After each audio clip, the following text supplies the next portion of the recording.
বাচ্চারা, একদম দুষ্টুমি করবে না। আমি তোমাদের জন্য খাবার নিয়ে এখনই ফিরে আসবো। কিন্তু মা, একা একা আমাদের যে ভীষণ ভয় করে। যদি কেউ এসে আমাদের কোনো ক্ষতি করে? ধুর বোকা, কে ক্ষতি করবে তোদের? তাছাড়া তোরা তো জানিস এই জঙ্গলের প্রত্যেকেই আমাকে কত ভালোবাসে, তাই চিন্তার কিছু নেই। মা, তারপরেও তুমি দ্রুত চলে এসো কিন্তু। হ্যাঁ সোনারা, খুব দ্রুত আমি চলে আসব। এই বলে টুনি বাচ্চাদের জন্য খাবার খুঁজতে চলে যায়। ওদিকে চোখে কালো সানগ্লাস পরে বিশালাকার এক শকুন ঢুকে পড়ে জঙ্গলে, আর উড়ে উড়ে জঙ্গলের সব ছোট পাখিদের হুমকি দিতে থাকে। তোদের সকলে সুখ শান্তিতে থাকার দিন শেষ। আজ থেকে এই জঙ্গলে তোদের উপর শাসন চালাবো আমি। কে কোথায় আছিস সব শুনতে পাচ্ছিস? আমার প্রতিদিনের খাবার আজ থেকে তোরা জোগাড় করবি, আর যারা আমার কথা মেনে চলবে না তাদের আমি আস্ত গিলে খাবো।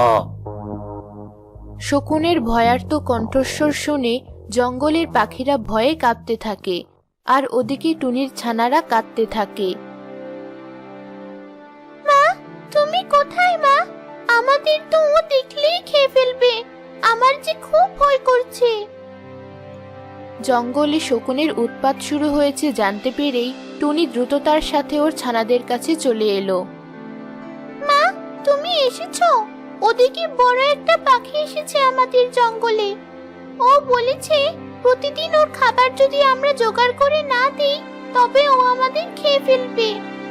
এ কথা বলে ছানারা কাঁদতে শুরু করে। ওদিকে টুনির বাড়ির সামনে কাক, চড়ুই, শালিক, টিয়া সকলে এসে ভিড় জমায়। এই টুনি, শুনছ? আছো নাকি বাড়িতে? কে? কাক ভাই নাকি? শুধু কাক ভাই না, সাথে আমরাও আছি। দ্রুত বাইরে বেরিয়ে আসো, আমাদের আলোচনা করতে হবে যে। সকলের ডাকে টুনি বেরিয়ে আসে। কি হয়েছে? তোমরা সকলে হঠাৎ আমার বাড়িতে? কি হয়েছে? এখনো কিছু শুনোনি তুমি? আমাদের শান্তি নষ্ট করতে শকুন চলে এসেছে। হ্যাঁ, আমি তো শুনেই দ্রুত আমার ছানাদের কাছে চলে আসলাম, পাছে আমার ছানাদের খেয়ে ফেলে ওই শকুন। কাটনি, তোমার তো অনেক বুদ্ধি। কিছু একটা করে এই শকুনকে তাড়াও না। টুনিদের আলোচনা সভা চলছিল, আর তখনই শালিকের একটা বাচ্চা মুখে নিয়ে উড়ে উড়ে সেখানে শকুন এলো। কি? আমার ছানা তোমার মুখে? ছেড়ে দাও শকুন, আমার বাচ্চাকে খেও না। শকুন শালিকের বাচ্চাটিকে মুখ থেকে নামিয়ে পা দিয়ে আটকিয়ে রাখলো, আর বলতে লাগলো, আমাকে তাড়ানোর ফোন দিয়ে আর এখানে মিটিং করছিস, আর বলছিস তোর ছানাকে ছেড়ে দেব? কিছুতেই না, বুঝলি? কিছুতেই তোর ছানাকে আমি ছাড়বো না। মহারাজ শকুন, আমরা আপনার অসহায় প্রজা, দয়া করুন আমাদের উপর। শালিক ভাইয়ের ছানাকে খাবেন না। আমরা কথা দিচ্ছি, আপনাকে নিয়ে আর কোনো মিটিং মিছিল কিছু করব না আমরা। বেশ, এবারের মতো আমি তোদের মাফ করলাম।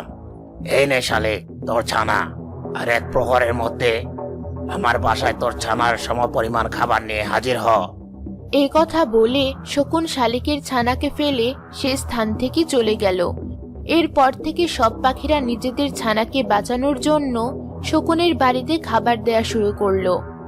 কিন্তু তারপরেও শকুন জঙ্গলের সব পাখিদের খাবার ছিনিয়ে নিয়ে খেত, কাউকে শান্তিতে থাকতে দিত না। আমি মহাশক্তিশালী শকুন, জঙ্গলে চলবে আমার হুকুম, কেউ পাবে না আমার থেকে ছাড়। করব আমি সকলের জীবন ছাড়খাড়। শকুনের অত্যাচারে সব পাখিরা একেবারে অতিষ্ঠ হয়ে গেল। একদিন টুনি ভাবতে লাগলো, যেভাবেই হোক শকুনকে উচিত শিক্ষা দিতে হবে। এভাবে সত্যি আর হয় না। মা, আমাদের শক্তি অনেক কম, আমরা তো ওকে শায়েস্তা করতে পারবো না। ওকে শায়েস্তা করতে পারবে ওর থেকেও শক্তিশালী কেউ। ঠিক বলেছিস, আমি মোড়লের বাড়িতে দেখেছিলাম ওরা বেশ প্রতিদিন মুরগি মাছ খায়। যদি শকুনকে দিয়ে মোড়লের বাড়ির খাবার চুরি করাতে পারি তাহলে আমাদের কাজ মোড়লই করে দিবে। এই কথা বলেই টুনি উড়ে উড়ে শকুনের বাড়ির দিকে যায় আর ছড়া কাটে। দুষ্ট শকুন, পচা শকুন, জব্দ হবে বেশ, জঙ্গল থেকে কেটে যাবে শকুনের অত্যাচারের রেশ। টুনি ছড়া কাটার পরেই শকুনের বাড়ির সামনে গিয়ে শকুনকে ডাকতে শুরু করে। মহারাজ, মহারাজ শুনছেন?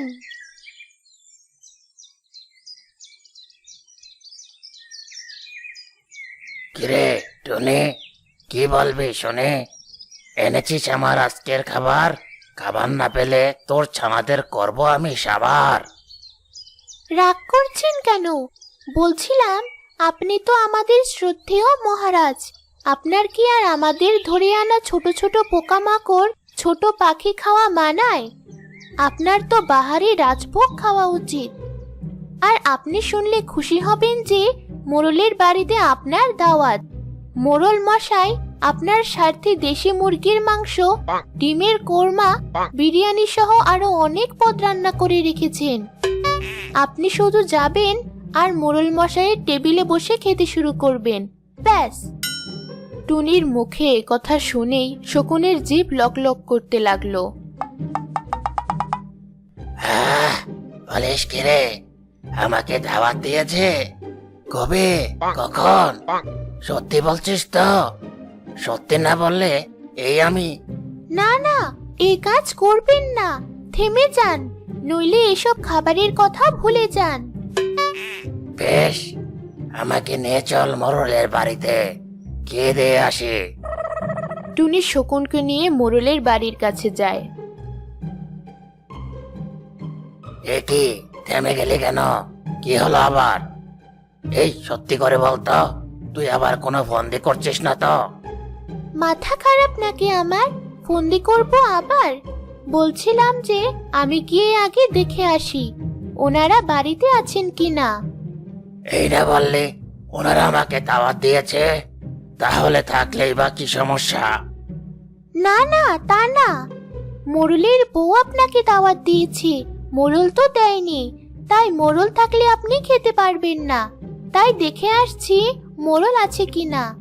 দেখি কথা আবার। এ কথা বলেই টুনি মোড়লের বাড়িতে উড়ে গেল আর দেখলো টেবিলের উপর অনেক রকমের খাবার সাজিয়ে রাখা হয়েছে। আর মোড়লের বউ পাশের ঘরে বসে গল্প করছে। এই সুযোগ, শকুনকে টেবিল দেখিয়ে আমি যাব মোড়লের ঘরে। মোড়লই শকুনকে বিদায় করবে ছেটিয়ে। টুনি এরপর শকুনকে নিয়ে মোড়লের বাড়িতে এলো। কিরে, খাবার কই? খিদে যে পেট চুচু করছে।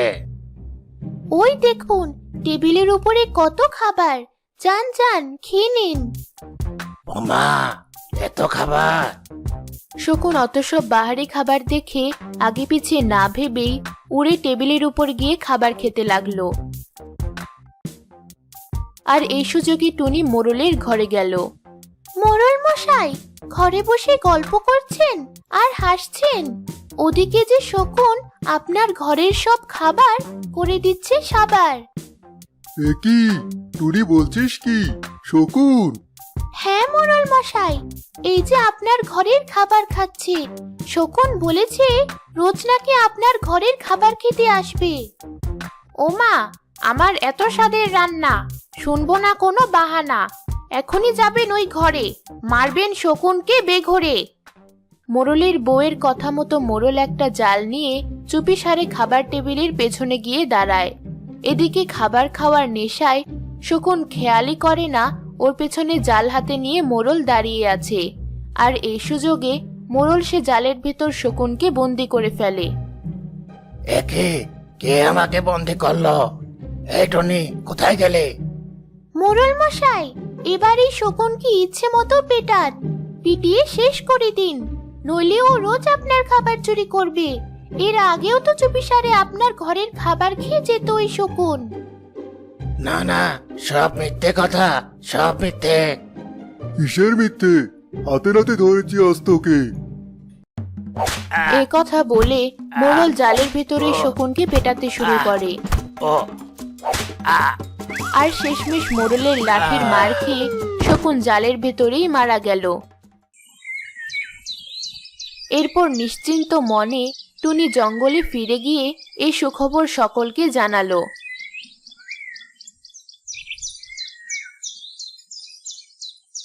টুনি, তুমি সত্যিই বড় গুণী। এতদিন ছিল না আমাদের কোনো নেতা, তুমি আজ থেকে আমাদের নেতা। হবে না আর কোনো কথা। ভাই শালিক, এই ব্যাপারে আমার একই আপিল। আমাদের বন্টনে আমাদের নেতা, এ নিয়ে আমারও একই কথা। শকুনকে পরাজিত করতে পেরে শেষমেশ টুনি সকল পাখির নেতা হয়ে যায়। এরপর সব পাখিরা জঙ্গলে আগের মতোই সুখে শান্তিতে বসবাস করতে থাকে।